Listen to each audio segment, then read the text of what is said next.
realized that, oh, well, these are 6,000 people that not only appreciate the art, but they actually understand the use of psilocybin instead of psychoactive, pharmaceutical, drugs like that. So then you build a community, and then you're inside of a community, and now you have an artwork that actually represents who you are and what you appreciate and what you like. And if you have the, other things that, as an LGBT person in the community, I was trying to find the mushroom that had the rainbow flag, but I didn't wind up with that. I have to kind of go in and buy another one of those, and that kind of represents me, right? So, in fact, in some of the social media, I changed my profile to the mushrooms, and for some of them, I'm in Panda Dynasty, and so I switched it out and watched put that image in. So I think that it is story, it is community, and it is utility. And when we talk about utility, and I know I'm taking up a bit of time, but when we talk about utility, we're talking about really what is the value of that, and what does that value bring to you. Now, that could be several different ways, and every single time that we, every single day, every single week, these things modify and they change, and we have new rapid kind of understanding, right? A DAO is an amazing opportunity now within the NFT community to bring people together for the long term, right? To keep those people that really want to be in that community. DAOs are fascinating to me, so I'm definitely getting a tattoo. But that is, that kind of community that then, decentralizing the autonomy of an organization. Think about what that means. That means that if AT&T was running, if Exxon was running as a DAO, it would be run by the people instead of run by an individual who is going to suck this planet dry of oil. And if you ask the people what do they want and they have a vote in that, we know that the right answers are going to come up. And so I think that NFTs, along with the blockchain and DAOs, are revolutionary. And we're really at a moment, and this is why I'm back in an industry that I left 20 years ago. Right. Because I think that this is going to change the world. Yeah, awesome. Well, thank you for sharing. No, I agree. And I know we talk about a lot of the art aspects and kind of these 10,000 piece collections that are coming out, but with this being, NFTs beyond art, I wanted to ask Marguerite. I know you see it kind of going, especially from your perspective, more into the metaverse and the gaming industry. So I want to see what your thoughts are on kind of how NFTs are more than just art and how they're going to incorporate into the gaming world. That is such a big question. Like, is there any more narrow part of that you want to explore? Yeah. What besides art do you see NFTs going into? Also a very good question. What are you working on in the gaming industry that you're excited about? Yeah, I know. There's, all the different potential use cases. When you say non-fungible, it's literally everything else. So if you want to have something unique, when I think about gaming, I'm equally, with Evan, very excited about decentralized identities, just plugging into decentralized identities as a use case. And you can see that everyone is having a lot of fun gamifying, not full-fledged game design and game mechanics, but they're gamifying that experience. So it's interesting because right now, the game that everyone is playing is what I like to call OpenSea inventory management. And it's true. That's so we've got all the users, if you imagine the funnel, right? So onboarding new users is at the top of the funnel, and that the game is the top of the experience. When you get them to trading the thing, they've already played the game, they walked through it and now at the bottom, and now they're arbitraging and speculating and all this in the bottom. So how do you take all these speculative players and now reverse engineer them into a different type of user? I don't know that you do.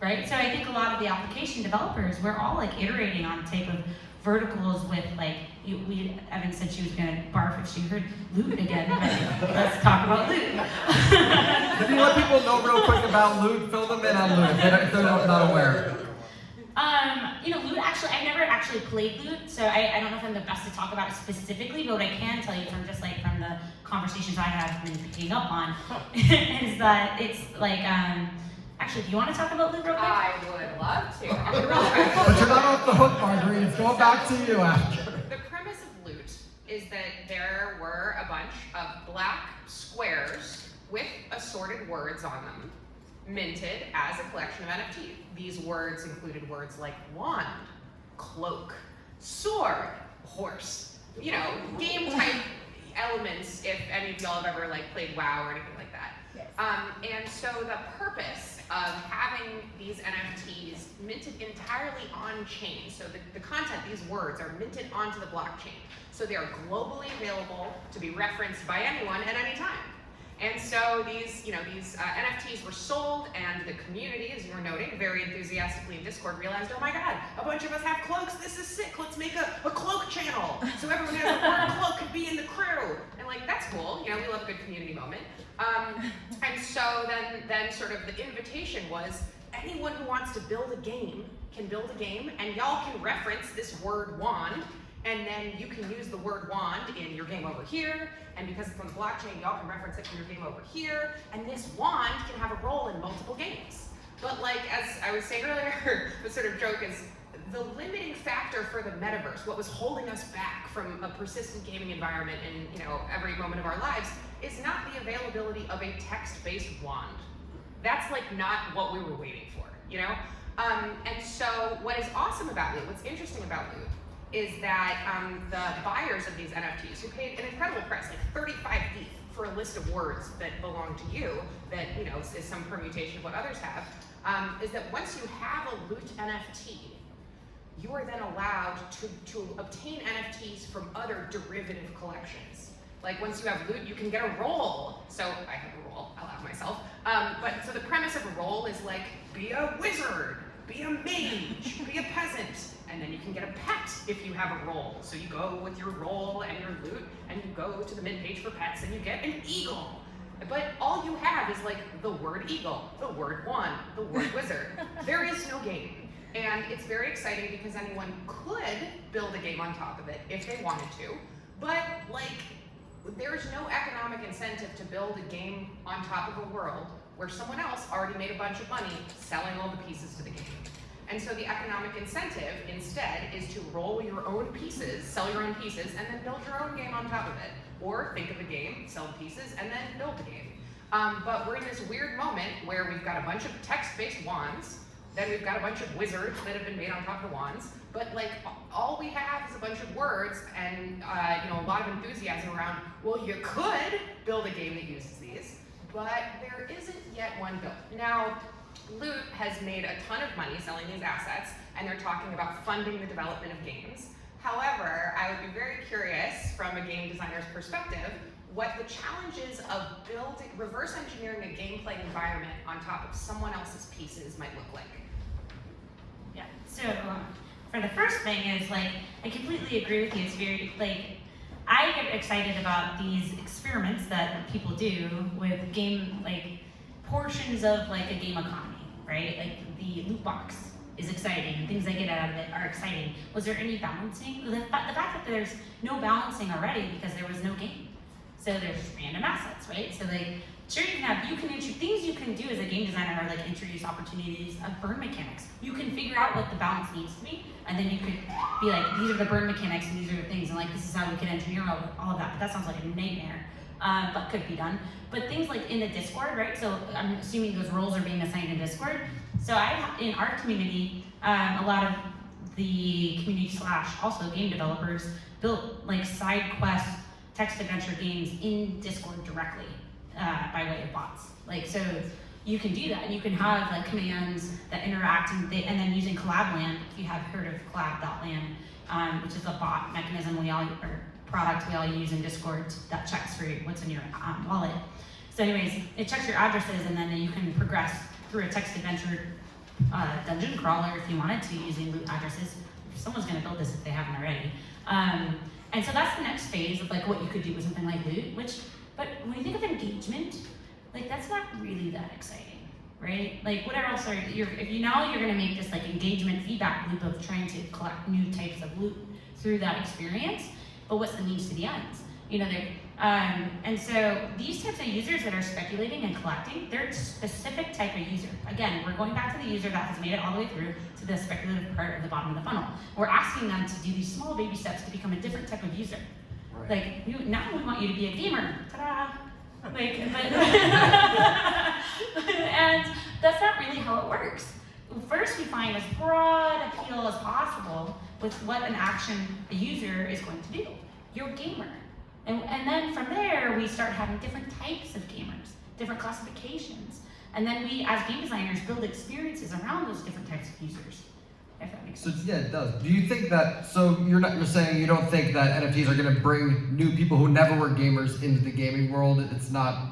Oh no, I think that there will be some conversion rate, definitely. I just think like, there's a reason why we design for the widest possible user base and distribution channel as possible. We don't start at the most narrow part of the distribution channel. Right.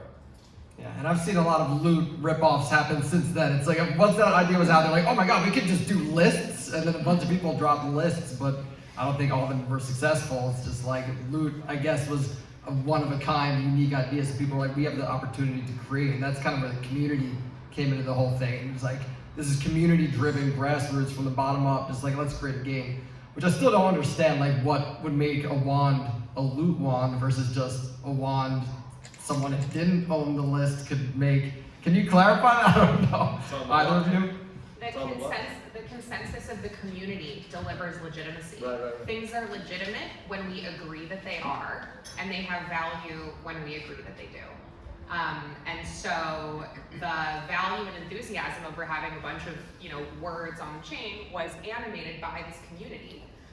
Even though the Ethereum network is globally available reference data, and you could have made any old hash represent one, and we could do the same thing. But because there was this moment of affinity when people realized that you could, oh my god, this is plain text and composable, as Margaret was saying earlier, having composable elements in an experience turned a bunch of speculators into enthusiastic word hoarders. Is that a gamer? Maybe, maybe not, but they're participating certainly in a game dynamic of acquiring one asset and then building other assets upon it in a continuous journey. Awesome. Well, appreciate that. Thank you all for sharing your insight on that. I want to kind of transition into some legal things with Adam, as far as I think a lot of people here are entrepreneurs or looking to get involved in the space and have some questions around like what that looks like legally, or what are things they should pay attention to before just going to make a ton of money and realizing that they did everything the wrong fucking way and are in a lot of trouble now. So how do they avoid that? I'd caution that you're probably not going to make a lot of money. I think people focus on like the most successful ones and think they'll just do that. Loot being a great example, but like Loot was first. And I think that's a big part of why people gravitated towards it. So I think, originality goes a very long way, which is why I think you see CryptoPunks and, CryptoPunks, they weren't necessarily first, but they, took on a life of its own because they were viewed as first, whether, it's true or not. So I think not necessarily a legal thing, but just like you need to have realistic expectations. And I think a lot of people jump into this space thinking that, they're gonna buy things and flip things and, make a lot of money really, really quickly, and you certainly can, but I would just caution you that you better be careful getting in, especially if you have not taken the time to really like learn about the ecosystem, understand, how mints work and how trading works and how market cycles work, and that like everything that goes up doesn't go up forever. And I think the longer you've been in crypto and certainly NFTs, you begin to kind of understand how those market cycles work. So I would just, not to be kind of a downer here, but like I see a lot of people coming into this space enthusiastically looking to, make a quick buck, and I think those opportunities are still there, but there's less than they were, 6 months ago, and there will be less, 6 months from now. But I think getting into some of the just more general legal considerations, I think IP and like what you can do with the IP rights of NFT collectibles and projects are really being turned on their head. And the way that, Loot kind of put this out there, if we're gonna continue to use Loot as the example tonight. We are. Okay, we're going in on This is a Loot event. Does everyone know? This is Loot NFT night. Everyone gets excited about JPEGs, but text files are where it's at. So I think, the ability to then turn Loot and take whatever you want to call Loot's IP and kind of create a derivative work theoretically. I mean, it hasn't happened yet, as has been explained. I think that takes on some powerful implications and could also kind of be what is used to build a community around the intellectual property of the collectible. So I think we can use Bored Ape Yacht Club is, I think, a common, prominent example that was one of the first to really, decentralize and give a lot of those IP rights, not necessarily the name Bored Ape Yacht Club or their logo, but like to my ape. I could take my ape and I could brand my ape, and people have certainly done this and build really powerful, great projects around it in unique ways that I think, when you're starting a project, you really need to spend some time thinking about how you're going to either provide or not commercial rights to your community members, and whether those rights transfer by means of ownership or whether they're going to be retained by kind of the creating body. I think DAOs, we could spend not just one panel but probably like millions, quite honestly, on DAOs and kind of all the fundamental ways that DAOs are both disrupting kind of organizational distribution and governance mechanisms and things like that. But I think DAOs are wonderful. I think they are innovative. I think they are pushing boundaries. But I don't think DAOs are the right answer for every single situation. And I think in some respects, DAOs get romanticized as kind of the one size fits all. Everything should be a DAO. We should decentralize things. And I mean, just general governance. I think you need to understand what being both a DAO member, but also kind of like a project that's now governed by a DAO means for your either control or lack thereof of your vision and product. So I think that becomes something, general kind of legal entity, sure, it's boring, I'm not going to spend much time on it, but like you should at least consider, having an LLC or a corporation or something standing behind it, so it's not necessarily, you who's kind of on the line for liability if things go wrong and people, minting whatever. I don't think that's one of the more interesting aspects of NFTs, but I feel like it's just a general legal disclaimer of have an entity that gives you some liability protection. I'd kind of start with, I guess, those, but I think even it's honestly not as much legal. It's kind of what everyone's talked about here. How are you going to build a community? How are you going to create utility? The other thing that I'll touch on briefly, and it's an absolute mess thanks to the federal government and powers that be, but like the securities law implications, the regulatory implications here are as messy gets, with about as little guidance as you could ever want. So I think you just need to be cognizant of how you're marketing a product, or not a product, but a project rather, how it may or may not look like a security. And again, like you'll talk to 10 lawyers and you'll get 10 different opinions. That's kind of the level of clarity we're dealing with here. But I would say, at kind of a basic headline level, those are the few different issues that I think you should be thinking about first and foremost. Awesome, thank you. Just real quick, I know you are a holder of an ape, so I was just wondering like what you saw in that made you feel like, just personally, like why did you think that was gonna be something? Yeah, so I remember apes blowing up on Twitter as I was like laying in bed, and it was kind of at the time where, I don't follow new mints as often because I just think there's too many to keep track of. But it was at a time when I was still following, and I think you could more realistically follow, it's not that long ago, but like April, May, mints that were coming out on a nearly daily basis. And I remember like seeing it in like I've woken up at 4 a.m. to mint stuff before. I am not above getting out of bed to mint something. I was in a Zed-Run mint before Zed-Run really blew up, like using every credit card in my house to try and get the payment to process, because apparently Australia doesn't like credit cards. And the company behind Zed-Run is Australian. So I've been there, done that. And I didn't mint it. I chose sleep, which for better or worse I probably shouldn't have. But again, the thing with NFTs, and the unique thing with NFTs, is that you can then like go hang out in a Discord. You can learn about the community. You can understand kind of who the development team is, what they're building, what their vision is, how they interact. Are they transparent? Are they not?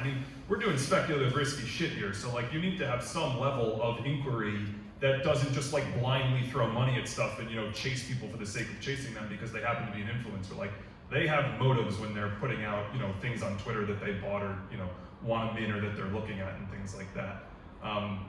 So I think with Ape specifically, I really paid attention to the community. I think the fact that it was a club gave it some kind of cachet, because what we were talking about with the DAO and the ERC 721, everyone's going to go get a tattoo. The fact that you had to own an ape to get whatever these mysterious perks were going to be, which weren't announced at the time, but again, you were kind of going on a hope and a prayer. And really, ultimately, it was the community. Like everyone, I think that was really the first project where everyone was changing profile pictures on Twitter to be apes. And people were building, characters around apes, largely because of the IP rights that were available with apes. And I think the community really spoke to me. spent some time in the Discord, kind of like, observed it, saw that there was excitement on a regular basis, and that was kind of the motivating factor for me to jump in. And I think, those are at least what kind of caused it there. But, there have been other projects where I think, like, if the team is not willing to be transparent in a Discord and not willing to kind of engage and answer questions in a community, and they're trying to deliver on, camels, if anyone remembers camels, Arabian camels, they came out around the same time as apes. Like, they were making a movie. No, they weren't. Like, you just kind of got to go in with some skepticism about, what people say they're going to do and deliver relative to what, like I was talking a little bit earlier before the panel started, like, everyone wants to build a AAA game now based off of their profile, their project. Like, the number of people that will successfully build a AAA game is far less than the number of people who have it in their roadmap to build a AAA game. So I think you just kind of got to use some discernment and, ask questions and not just take everything at face value. And while we're kind of on the topic, I think, security to me and the amount of people who get like scammed, and I know this isn't directly the question, but I think it's important if you're just starting out in this space to understand like just general basic security practices, whether it's getting a hardware wallet and like understanding the technology and the implications of needing to properly store assets, especially as they gain value. Recognizing that like no one's giving you a free Bitcoin when you click a link or fill out a form on Discord or Twitter. If you write MetaMask on Twitter, you will get a ton of spam responses that pretend to be customer support that are not in fact customer support. So just for anyone who's new to the space, like the same kind of healthy skepticism you have before you click to sign a transaction in MetaMask, I think you need to have when you're fielding inbound that you didn't necessarily initiate or anticipate. And there are a lot of people who are malicious actors in this space, and I just feel like kind of as a public service, because you see these stories on Twitter every other day about people who got scammed because they let their guard down, and it's heartbreaking. Like, they lose hundreds of thousands of dollars in an instant, and there's really not much you can do right now to protect yourself, certainly if you're not using a hardware wallet. So I just wanted to take a few minutes because I know there were some people here who are very new to this space, and there are people who have been in the space much longer who look to prey on people, unfortunately. Well, thank you for sharing that with everyone. I was just wondering if anyone else here had any advice or caution to share about anyone who's here just to like flip NFTs and just thinks that it's like, oh, we're buying JPEGs and making a lot of money. Does anyone else here have any kind of caution for anyone that thinks? Can I ask the audience, how many of you have a wallet? Okay, so some of you don't have a wallet. How many of you have a hard wallet, a cold wallet, cold storage wallet? Like a ledger or a ledger, or something. yeah, Trezor, Yeah, right? Trezor. So I only actually saw 4 people's hands go up that they had a hard wallet, a cold storage wallet, but a lot more hands went up that have wallets. So that's a very dangerous thing, because if you don't back your work, if you don't back your coin and your NFTs up to your ledger and you click the wrong link and somebody gets access into your MetaMask wallet or any of your wallets, they're gonna take everything. So, I mean, gosh, I hope if one thing that you can leave from here is just get a cold storage wallet.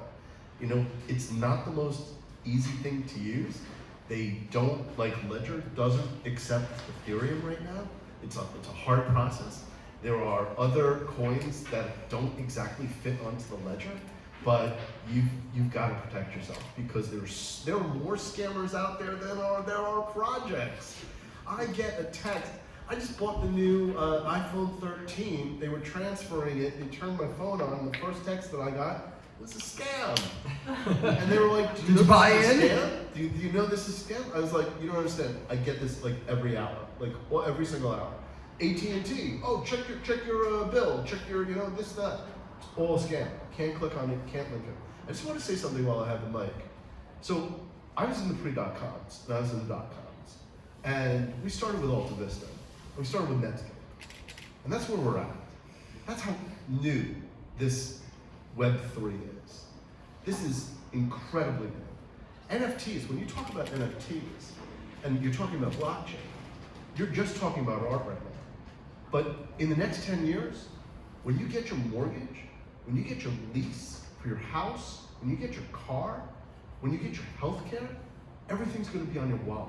It's all gonna be on the blockchain. We are at the very, very, very start of this industry. I can't it's very hard because some people have been here since 2014. But I'm telling you, if I'm in now, there's a reason. And that's because from this point forward, it's astronomical growth in every single industry, every single sector.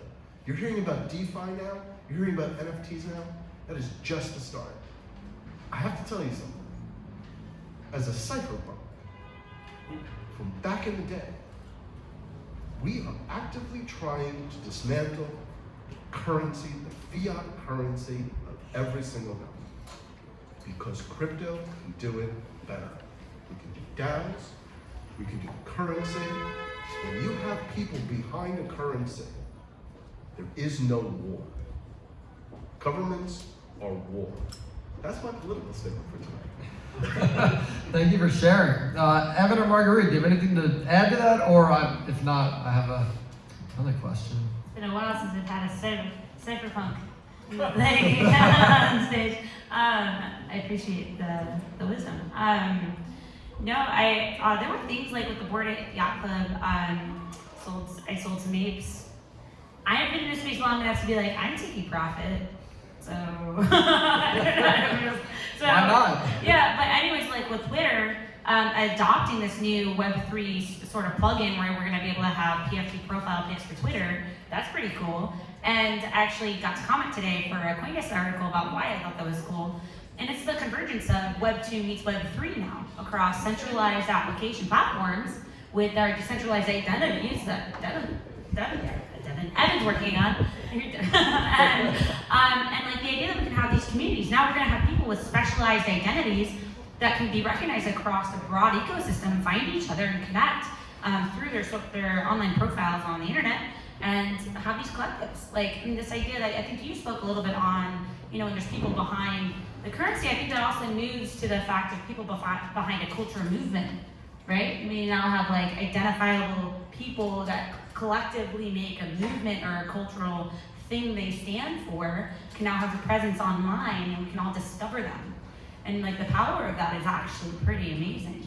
And from there, what we build together with these sort of Web3 tools, be it for gaming purposes, which gaming is fun because it's a measurable way to have a encompassing economy.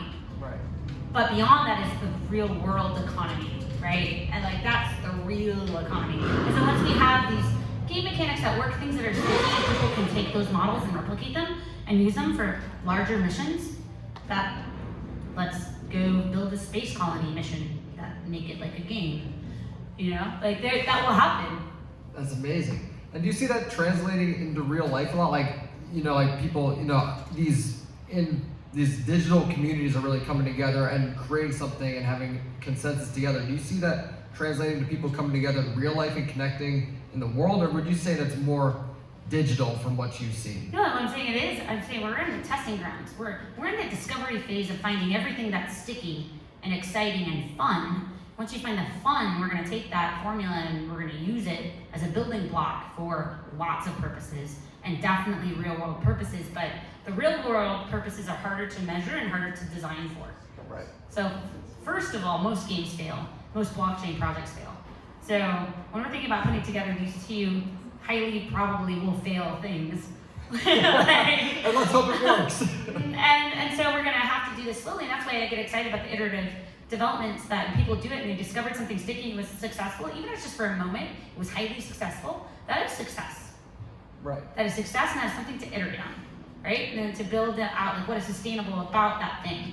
Anyways, we're going to be going through this growth period and there's going to be lots of different verticals exploring this. But yeah, the end goal here is that we can take the model and we can do something highly productive that actually does lift humanity and mankind in a big way, in a real way, unlock talent around the entire world that has never had access to global economies before, can participate with the rest of us that have all been very blessed. And there's talent everywhere. And this is the first time we can actually give a measurable way to participate and show skill and talent and to introduce them into an economy they can build and provide for themselves. Right, that's amazing. And in a way, it's more open to people who didn't have access to things like these before.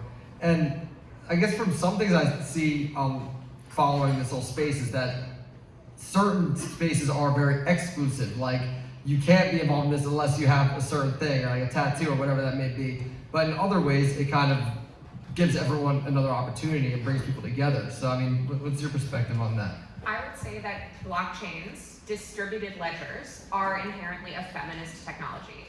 They do not take an opinion based on your gender identity, your origin, your wealth, your person, about the rules that you have to play by to interact with the protocol. It is entirely up to your decision making and creativity how to build a world on top of that. But if we walk up to a bank, our age, our gender, our nation of origin can affect our ability to interact with that institution. And the centralized reach of institutions like that, for example, can decide whether or not you're allowed to spend money in a certain place. So recently, a colleague of mine was trying to send funds from from American Express to a crypto venture fund, and the transaction was blocked because that institution does not like the way that money is spent. Similarly, someone tried to use the American Express card to buy a ticket to Bitcoin Miami earlier this year, also rejected because that is not in the purview of their expenditures. And so I think it's important for us to remember that equal access to a protocol with a global settlement layer is a level of democratic financial freedom that the world has never seen before. No one can stop you from sending a transaction if you have a wallet and you have a destination address and you've got enough money for it to go. No one can intervene and decide this is not for you because of who you are, because of where you live, because of what you look like, because of how old you are. So that's sort of thing one. If you're going to remember a few things, get a hardware wallet. Blockchain is a feminist technology. And just to call out on one thing that Marguerite said about sort of the value of these metaverse ecosystems. Metaverse meaning value that emerges outside of the silo of a game, value that you can take with you into another game, into another context. And I think we're going to start seeing that instead of annual sales volume for games, we're going to start seeing values like what's the annual GDP of Neon District, because it is a globally encompassed experience with many different exchanges of value. Some of them financial, some of them performative, like actually delivering narrative value into the game ecosystem. And the magic of all of this being built on decentralized technical rails is that every interaction that we have with one another in this space has the ability to be documented, to be valued. But at the end of the day, we're just using new rails to do the same kinds of interactions that we as humans want to anyway, to find connection with one another, to overcome problems, to seek opportunity, to look for those hits of dopamine and then serotonin. It's awesome. Gives people more, I guess, power and control over things that we wouldn't have had in the past. So it's a great perspective. Kind of shifting gears a little bit, I want to talk about smart contracts, because that's something people might have heard. You're excited. Well, that's why I asked him while you have the mic in your hand. Yeah, let's go. So I guess it's a two-part question. What is a smart contract, and why would someone want to, or what would be the advantage of having a custom smart contract versus just using a pre-compiled one from OpenSea or somewhere like that? Great question. So after I answer this, I would love to hear Marguerite, the practitioner of live smart contracts, her perspective. So a smart contract is just a statement. If this happens, then do this action, right? You guys may have heard of the phrase, if this, then that. So for example, if my car drives in the driveway, then turn on the lights. If my bank account is overdrafted, then send me a text message telling me I'm spending too much money, right? We can have events that occur in the world incite consequences that happen somewhere else. So a smart contract is basically this kind of self-executing code. If you send money from this wallet to this wallet, then mint an NFT. If the temperature is above 71 degrees, then distribute these funds. This recipe, if this event occurs, then move money from this wallet to another destination, is an invention of the Ethereum protocol. So on top of the blockchain, you can create this self-executing code to allow for basically rules to be set forth for how the world's going to work, where no human being needs to push a button to make that happen. So in the ecosystem of the Ethereum world, smart contracts are sort of divorced from human beings and govern the way that value can move based on a set of rules defined by the people that write the contract. So one kind of smart contract is a smart contract that mints an NFT. If you send money here, then mint an NFT with this JPEG in it. So for example, OpenSea is a popular platform like Rarible, Known Origin, Zora, etc., that allows you as a creator to rock up with the name of your NFT, a JPEG, some money, click a button, and then you get an NFT. Now the challenge with smart contracts for NFTs as they exist now is that if you, let's say, want to build in a royalty split. I'm an artist and I want 10% of the resale of every one of my NFTs. So if I sell it to you, you sell it to him, I get 10% of your sale to him. If I mint an NFT on OpenSea today and I bake in those royalties, that NFT needs to be resold in the OpenSea ecosystem. So they're just now incorporating private sales, public sales, where you could list for another user to buy would be included. But if I take that NFT and I sell it on a different exchange, or if I move it over to the Near protocol and I sell it there, those royalties don't persist because they're built at the app layer, not at the protocol layer. Now there's a hot and fresh new Ethereum improvement proposal, the number of which I'm forgetting right now, that allows for these royalties to be built into the protocol. But I mention this because the flavor of, or the specifications of the smart contract that you get at the store, you go and you use someone else's, you use OpenSea's, that means you're accepting the terms that they legally wrap around the smart contract. So those terms and conditions include a statement that you own the artwork that you're putting in. So basically, there's nothing technical about an NFT that forces you to use a unique picture. However, the terms and conditions from the website where you mint it make you agree that that's the case. So they can pull off NFTs that if you mint them and they appear to be counterfeit or copies of other work that is determined to be original from a different creator. So when creating a smart contract, the code that you would write it in, called Solidity, does a lot of heavy lifting for you, pretty straightforward. However, making a mistake in a smart contract can be very costly. It can cost hundreds of millions or tens of millions of dollars in many hacks that we've seen. So usually, if you're writing your own smart contract, you're going to want to get that audited. So there are 4 or 5 auditing firms. There's a wait list of about 6 months. It's going to run you about $150,000 a contract to have this audit done. You can have independent auditors. However, we were talking about community earlier, the importance of transparency with those communities. If you rock up with a smart contract that is not audited, you sell a bunch of NFTs from it, and you have a community of legitimate people, they're going to be very concerned and very angry with you that you basically released a car that was not street legal. And so the security around smart contracts that are offered by other platforms provides a level of peace of mind that the risk surfaces that you can encounter in smart contracts are covered. Now, of course, there can be a lot of issues at the app layer as well, but smart contracts do a lot of the heavy lifting, are largely available for most of your NFT projects. If you're minting a regular old NFT, that doesn't need any bells and whistles, I would not recommend that you write your own smart contracts. There are plenty publicly available. Awesome. Well, thank you for sharing that, Marguerite. Do you have anything to add to that? We make really complex smart contracts all the time. And the thing about having a puzzle-solving community from the beginning, as my community base, is they have been coming up with us this whole time. And also, the minute we have any exploits, they find it so fast. And Community helps you. Yeah, so honestly, our team is the one constantly vetting OpenSea. We find the exploits faster than anyone else with OpenSea. They have exploit, we find it within 1 to 2 days. We report.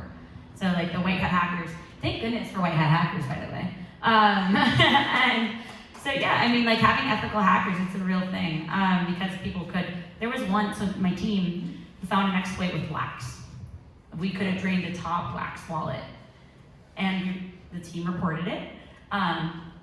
They didn't give them any bounty, 0 bounty. Could have taken millions of dollars. Should have taken it all. No, I'm just like, when you and there's times where you have people coming in that are bug bounty hunters, try to kind of solicit you a little bit and be like, I found a bug, are you gonna pay me something? And there's a hustle there where they and that's not cool either. That's not cool either, but there should just be this, in our space, there should just be this natural exchange of I found this thing that would have broken your entire, program. And But a nice thing, you could have just taken that all. yeah, I could have did that. It's always rewarding, and that reward behavior across the table is really important. Because thank you for ethical hackers, but how do we keep our ethical hackers is we reward them for their time. So anyways, the puzzle solving community I have, I'm very blessed to have. So when we do these crazy smart contracts, we actually have the ability to, test before we can push it public without $150,000. Like, that's insane. Is that real? Yes, that's how much it is. That's a lot. 6-month waiting list, $150,000 per contract. Maybe we Marguerite, you should send- start your own on it. I know, like, You don't need to do gaming. I'll send you the scheme. I'll be like, now this is your hacker. Don't get stolen. Okay. New business.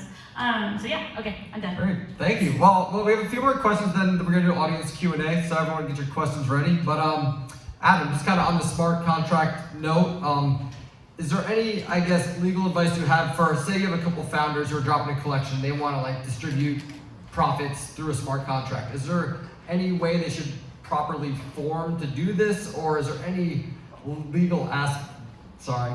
I would suggest it. Take it then.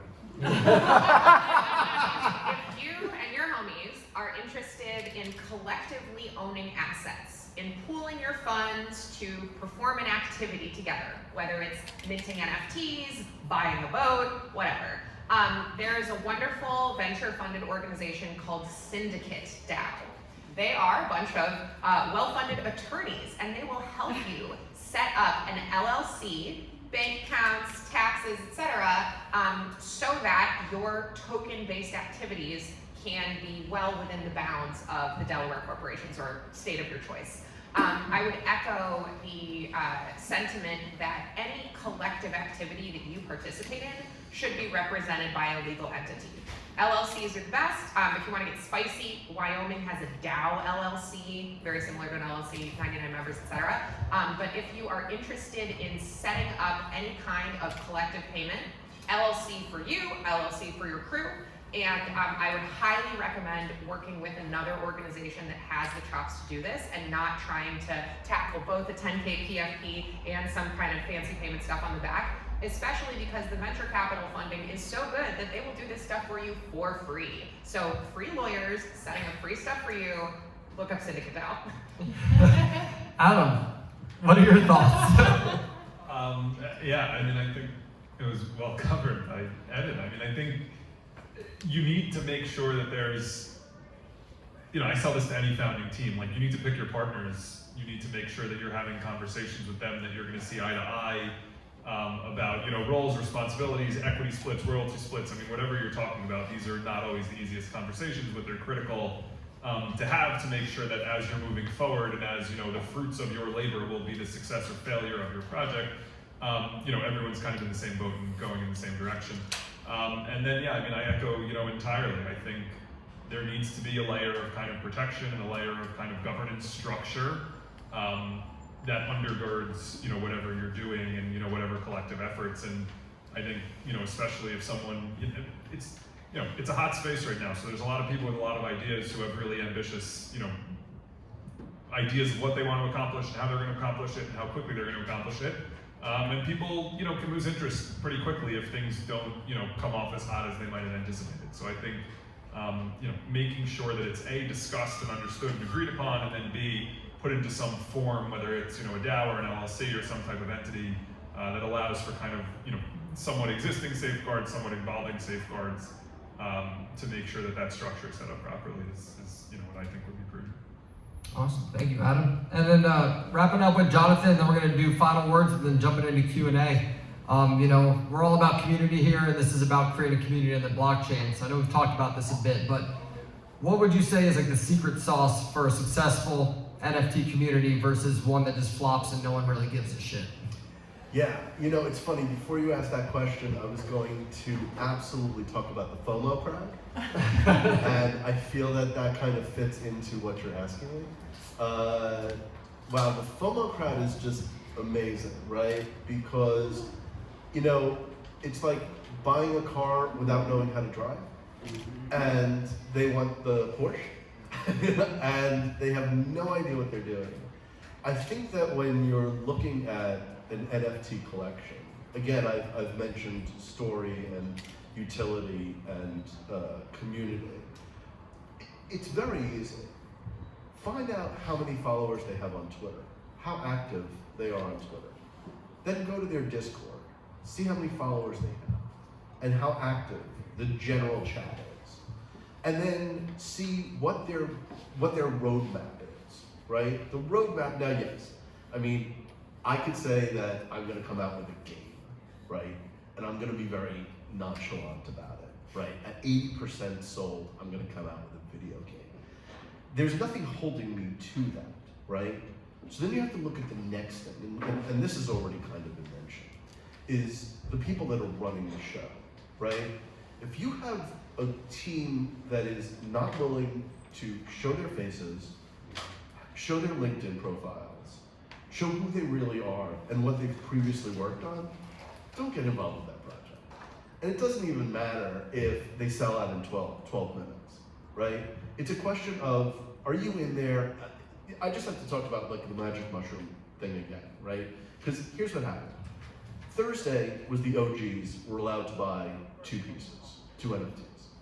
I was in the Shrooms Club, which on Friday was allowed to buy 5 pieces. And then the public sale was on Saturday to everybody else. And everything was wrapped. You couldn't see what you owned until Sunday. Saturday, right after the public, people who bought at 0.05 were selling for 0.08 without knowing what they were holding, what the rarity score was, anything. It was a fascinating time. If you ever get into a situation like that and you weren't in the whitelist, just find these FOMO people.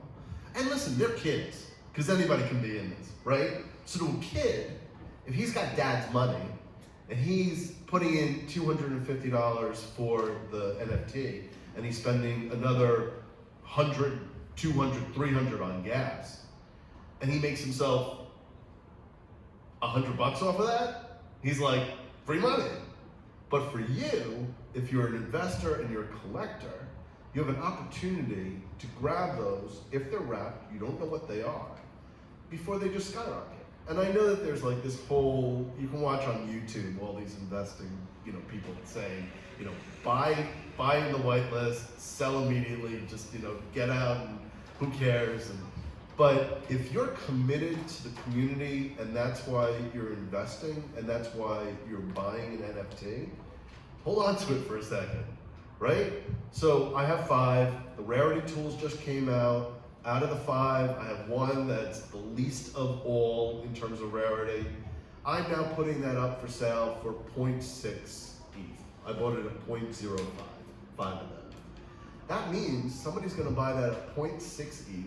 I will make $1,700, of which it cost me $800 to get those 5. And then I get to sit on the rest of the 4 until it reaches a price that I'm happy with or maybe never selling them. You have to understand why you're getting into it. Are you getting it into the art? I don't think you should be getting it into the art.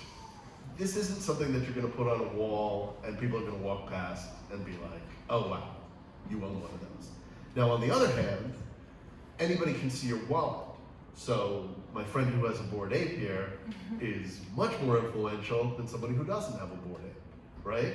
They are able to attend parties, show their Bored Ape around, and that's amazing. I hope that happens for the Panda Dynasty. Let me know which parties. I think. Well, maybe you're not getting the invites. No, I was very excited. But you have to really think about why you're in this space, right? Are you in this space to make money? Are you in this space to be in the community? Are you in this space for the technology? Are you in this space for the art? Here's something that's fascinating. So right now you've got Bored Apes, you've got, I don't know, rhinos, pigs, penguins, all of this garbage. We're working at Triangle on moving the needle forward and getting past these generative art illustrations and working with, collage art and, cubist art and other projects that are going to move the NFT. We're hoping move the NFT in a more fine art way. There will still be utility, there will still be story, there will still be community. But is Bored Apes a really fantastic piece of artwork that you want to see at Christie's? Because it's great art, or is it because it's great community? I don't think it's a Picasso, but that's just me as a fine art gallerist, right? I think that if somebody came in with one of those without understanding what an NFT was, I wouldn't be interested in it. Now I understand what an NFT is, and I think a lot of people are going to understand that. So I hope that answered the question. Absolutely. Thank you. And I want to give everyone a chance to ask questions. So real quick, start with Jonathan. Let's work our way down. And in a minute or less, just let people know where they can find you, what's next for you. And then we're going to open it up to audience Q&A. So Yeah, so Twitter is Trigonal, Trigonal Gallery. We have a Discord. We're on Facebook, but I hate Facebook. We're on Instagram, but I hate Instagram. And what projects are we working on? So I'll be very honest with you. We've partnered with an adult entertainment company. We are going to be releasing images of specific artists, entertainers, within a limited, not a 10,000 series, but within a limited series. That then will, the utility for those NFTs will allow you to then be whitelisted in for the larger project that we're going to do in about 6 months. We're also working with the MLS, we're working with a software company. We've got artists ourselves. We have a collage art piece that's going to be environmentally proactive. We're looking at doing a DAO for that one. We have a Marvel comic book artist that is going to take one of his copyrighted images and characters and revamping that into a 10,000 piece series. That's also going to have an amazing community. We are not rushing in to this kind of FOMO world. We are watching cautiously and we are building these carefully. We are not going to just wake up one morning and release a 10,000 generative art series. We're looking at things, we're seeing how things are changing. There was no whitelisting 2 weeks ago. So that's how fast this whole thing is changing. You've got to be on top of it, we're on top of it, and we're looking to see what direction everything is moving in. awesome. Thanks so much. I'm not going to do a round of applause because we're not done, but we'll do it at the end. All right, but fuck you. Give it up for Jonathan. I think I'm probably one of the least anonymous people in this space. I'm Adam Sternbeck on Twitter, Adam Sternbeck on Discord. I mean, I'm not creative enough to But he's an have ape! Discord yet. So the one kind of thing and takeaway that I'll end with, we've obviously spent a lot of time talking about NFTs, but I think NFTs are one piece of the puzzle of Web3, which to me is this much larger umbrella of some of these principles that we've been talking about permissionless, decentralized, inclusive, kind of building as the next phase of the internet. And I agree with the sentiments that I think we're really at the beginning, and it will shape the next 20 plus years in ways that we can't even really contemplate now. So to the extent you may be familiar with NFTs, but not as much with Web3. We've certainly talked about some of the terms NFTs and DAOs and how those all play into kind of this movement towards Web3 with tokens and token gated access and things like that. I'd encourage you also to just spend a little bit of time understanding kind of the implications of what Web3 could mean for a host of different things and how we kind of live our lives digitally and on the internet, and kind of metaverse capabilities, and a whole different thing that can be their own panels in the future. Awesome. Everyone give it up for Adam. Thanks, Adam.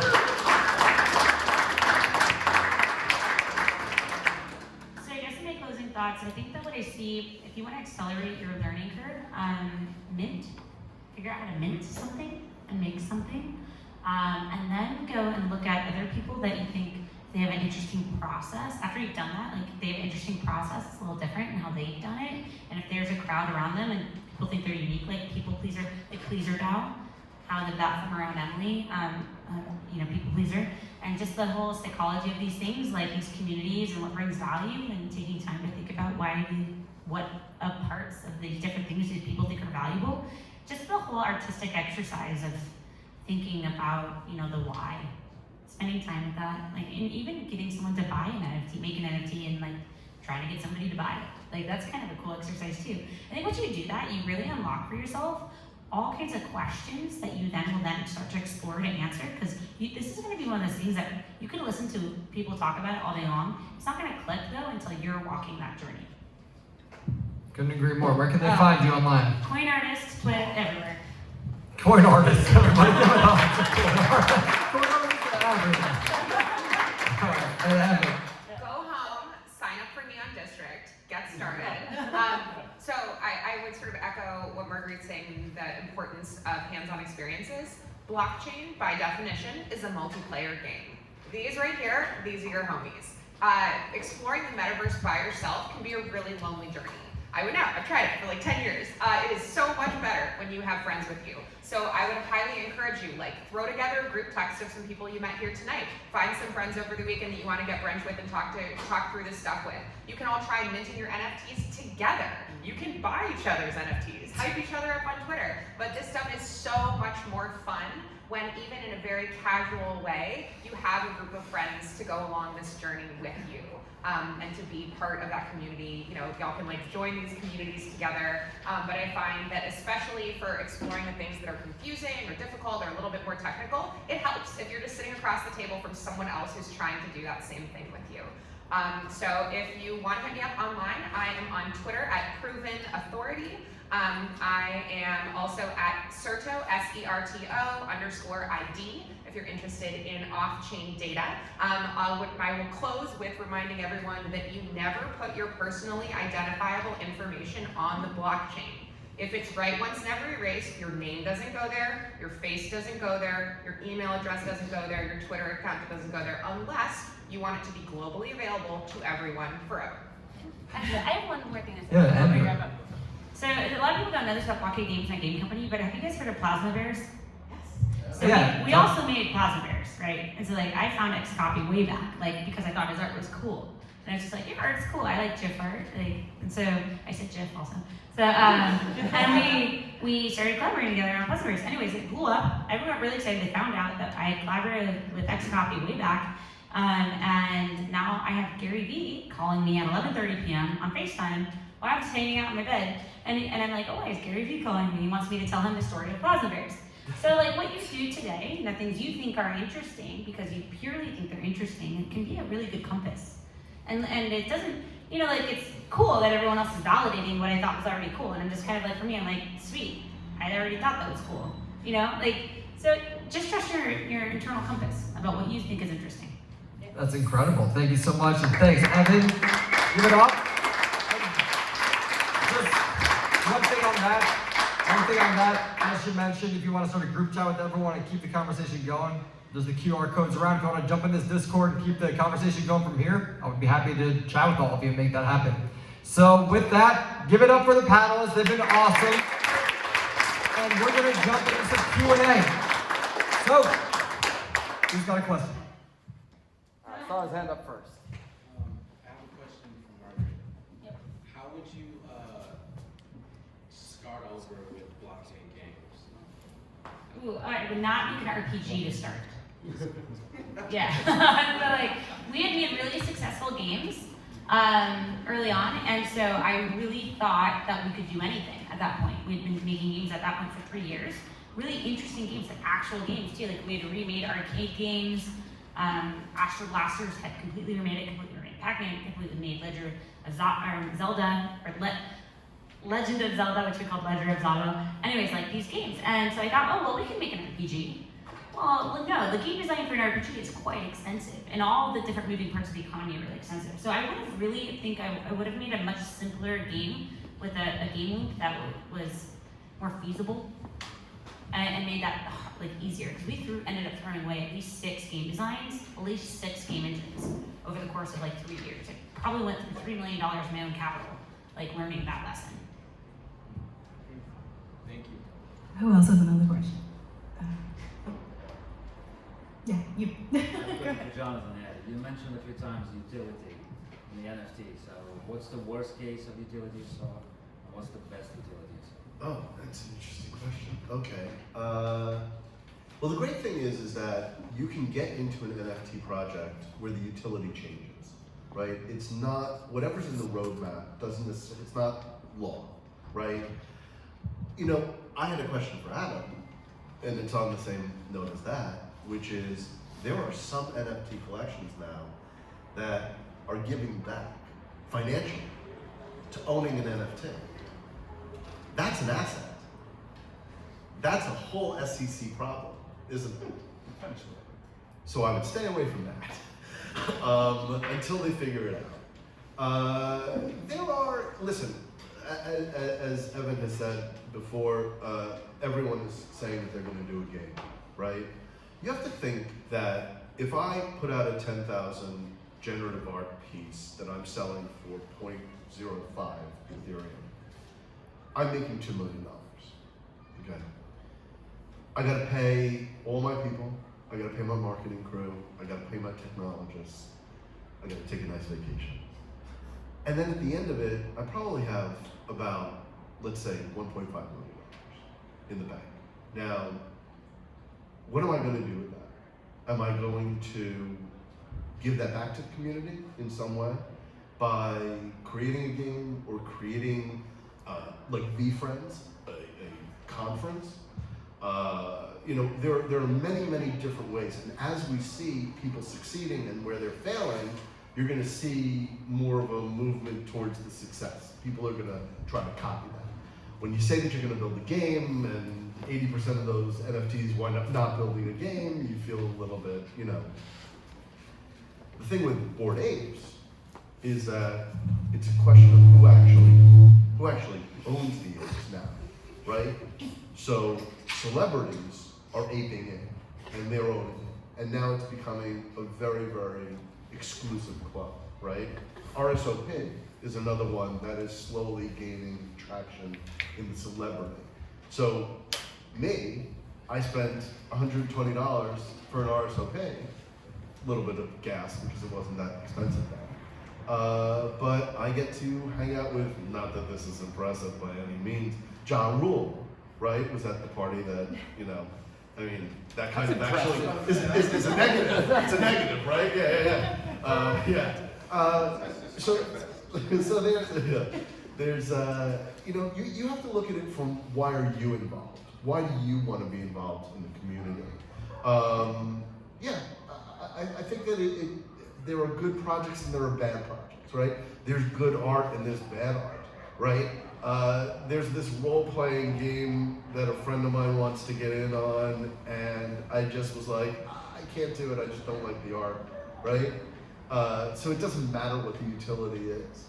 But anything, you know, it's just a question of the value back to the community and back to the individual. Awesome. You were right there. Thank you, Zach. Thank you all for participating. Big believer in not only crypto, but DAOs and the entire ecosystem. It's kind of crazy the power that I think it brings to the people across the world. It connects us all. But I think that's a bit of a threat to the legacy institutions, obviously. So whether that's the central banks or centralized governments or I work in the centralized financial institution. How do you see the, I guess, regulatory environment impacting our ability to be as sovereign individuals as this space promises? So you used my favorite word. This is my love language, sovereign individual. So what you're describing is the need for you to own and control the data that makes up your expression and to selectively share it under certain conditions on a need-to-know basis. In terms of the regulatory landscape and what it means in the interaction of these centralized financial authorities and on the other hand, the DAO ecosystem, as you mentioned earlier, right now I think I would describe it as a hot mess because there are a number of regulatory bodies that think they have purview, but they're kind of all playing chicken around who wants to jump into the middle of the fight first. We've got FINRA, we've got the SEC, we've got the IRS. The company that my entity, Certo, is part of, Consensus, has a squad in DC all the time where we are explaining the basics, getting the staffers onboarded with MetaMask wallets, teaching them how this stuff works and how to understand these things. What I'm seeing right now is a significant disparity between regional legislation, like in the EU, national legislation at a federal level in the United States, and local legislation. So for example, I helped to write the bill that governs crypto here in New Jersey with the Blockchain Association of New Jersey. Yeah, New Jersey! Yes, New Jersey, yeah. So they'll have an incredible Assemblywoman Lopez, who was very excited about protecting her community from crypto. And so she wanted to adopt the BIT license, which is a very restrictive law in New York that basically stipulates that only certain kinds of organizations can operate in crypto. So as soon as we saw that, we showed up to her office and said, "Excuse me, Assemblywoman, we do not think you understand what's going on here. Perhaps we can explain." And she said, "Send me a Google Doc and I'll put it on the floor." And so that's what we did. We wrote a Google Doc, we sent it to her, she put it on the floor, it passed unanimously. And so through active engagement at a local level, state and local, but state level is really what's governing the lived practice of things like Bitcoin ATMs on the corner, or enterprises being able to set up shop in a given state without undue regulatory burden. And this movement of forward-thinking progressive local legislation that see that those tax numbers, thanks BlockFi setting the way in Jersey City, but these state legislatures are smart. They understand that this tax revenue, if available to them, can be quite hefty. Whereas on the other side, we see the financial institutions, and sort of they're in a similar camp with the federal government, where they see the size of their pie slice shrinking, and they feel threatened by this sort of alternative force. Now, a challenge, and you spoke earlier about the concept of a central bank digital currency, of our fiat currency perhaps being replaced or augmented by some kind of digital payment system regulated by the federal government. The terrifying thing about that concept, when we think about the word sovereign, is that it implies a nationalized identity, a digital identity owned and controlled by the government, because they are owning and controlling the digital value, the digital dollars that are being used by you and all of your friends. This sounds very much like the digital yuan in China, the way that that's developed over the last 10 years, actually predicated on the design of blockchains and preceding things like Alipay and WeChat.